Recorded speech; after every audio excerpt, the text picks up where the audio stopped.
Joining me right now is AccuWeather regional expert Brandon Buckingham, who has spent a lot of time in the great state of Michigan, one of the meccas for lake effect snow. And of course, Brandon, this is the time of the year we start talking about lake effect snow. Let's go over the process, because it's a fascinating process that all begins with the difference between the water temperatures and colder air. And I understand that, and we all know that the water temperatures along the lakes right now are a lot warmer than they usually are.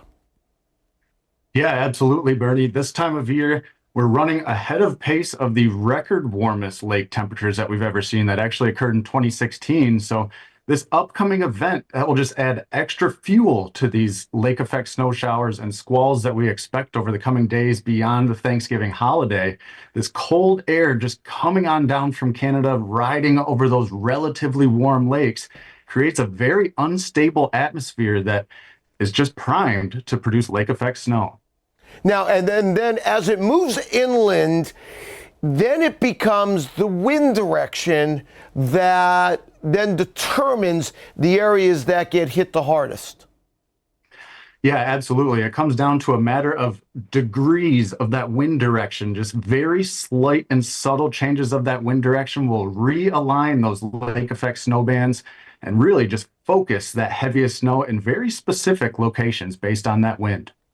And it's a little different, western Michigan, the lake effect snow in Michigan, than it is across, let's say, Lake Erie and Lake Ontario, because it all depends about how those lakes are oriented and how the wind occurs over them here as we get this cold air as we go through the week here.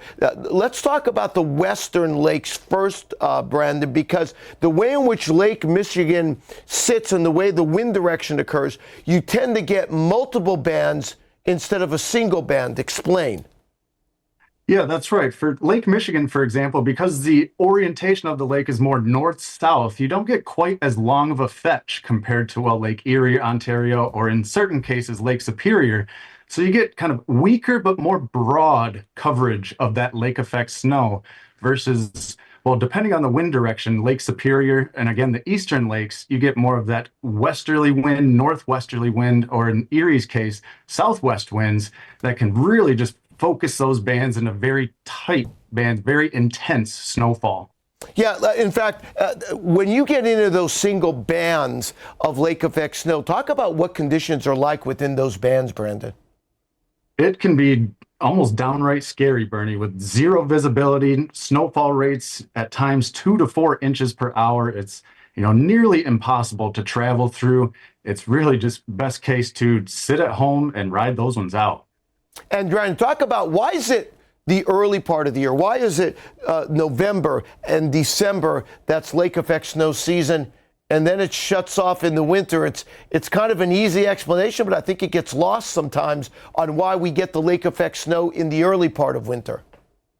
Yeah, absolutely. So early on in the season, again, those temperatures of the lake still, upper 40s for Lake Superior, low to middle 50s for most of the rest of the lakes. So that temperature contrast of that cold Canadian air coming over those lakes, really on the front end of the season makes them very intense. And as we progress through the winter, those temperatures of the lakes kind of decrease, and we do see the ice coverage increase, which can lower the intensity and the duration of some of those lake effect events.